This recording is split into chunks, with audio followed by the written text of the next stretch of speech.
Thank you. It's really nice to be here with everybody. This is a hardcore group on such a gorgeous day that we should sit inside and settle the self on the self so the self can fall away. This is a good group.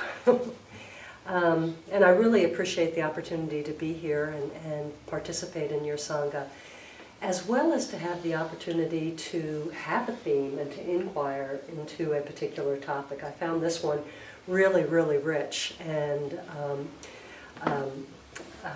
between John and Joan, the lecture that I was thinking about giving was given.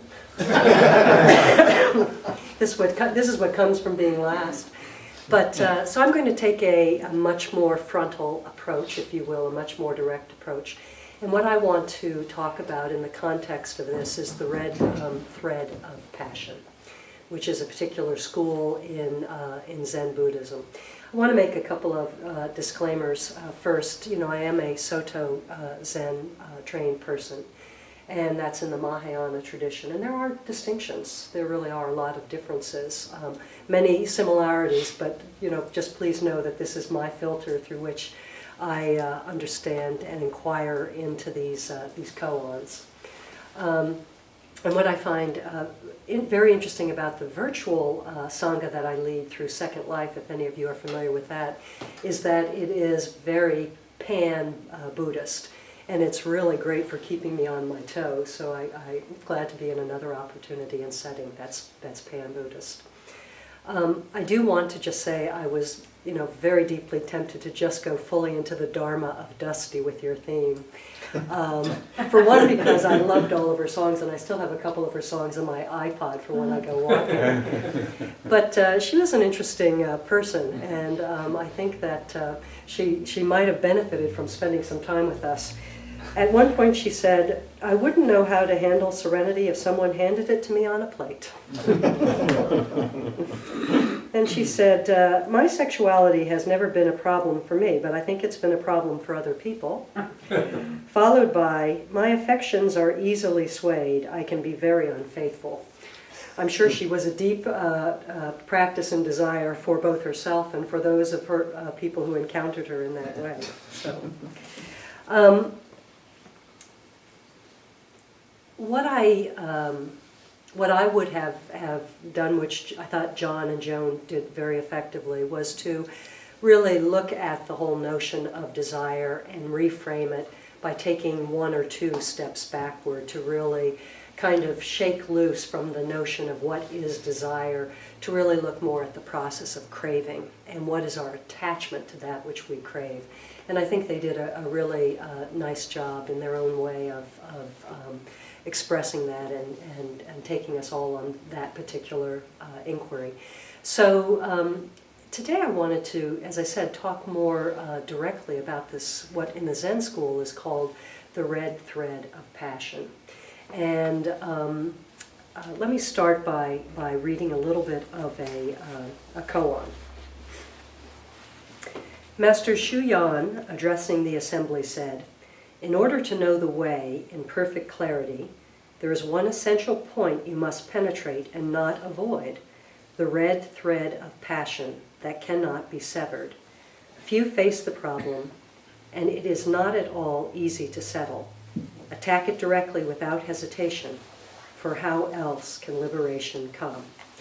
So this concept of the red thread of passion is variously defined as, translations offer us myriad different possibilities, as just practicing with our deep emotions.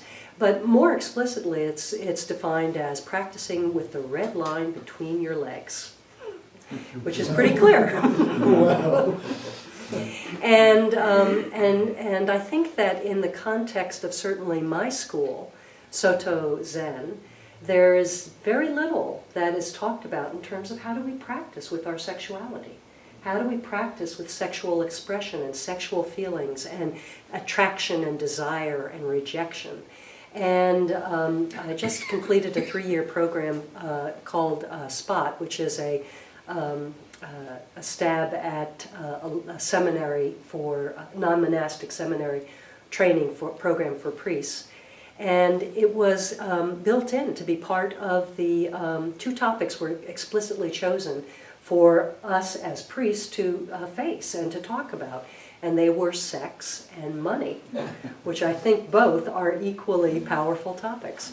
So I want to take a chance today, this opportunity, to really take this out of the closet, as it were, and to really talk about this in the context of how we practice with this. So going on with this particular koan, the prologue says, "Intimate and in harmony with the whole reality, it is realized right then and there. In accord with the flow of things, one is able to turn things around and assume responsibility directly. As soon as there is affirmation and denial, the mind is lost in the sea of yes or no.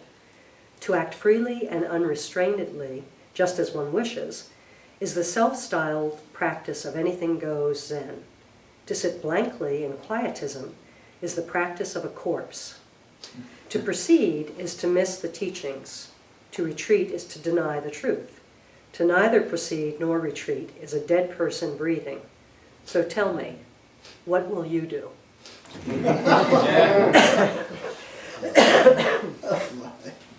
So I think that this is the inquiry for us. I mean, we have ideas about what practice is, particularly with something as charged as our own sexuality and sexual expression.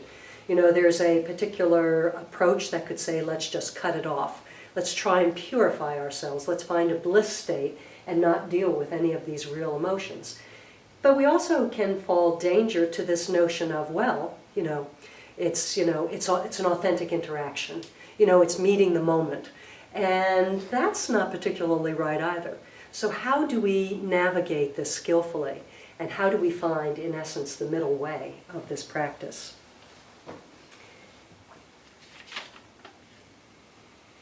When I started thinking about the power that is implicit in practicing with sexuality, and particularly for a group such as us, there were at least 4 layers that I uncovered, and I'm sure that there are many more. The first layer that we have to deal with is just, is there some sexual contact going on over there? I know it's the magic sauce. The first layer is just sex itself. That process of attraction, that which is just implicit in our nature, that is biochemically based, that is hormonal.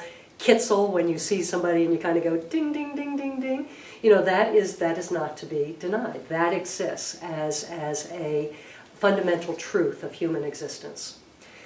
On top of that is the whole notion of sex in this society and how really distorted sex is.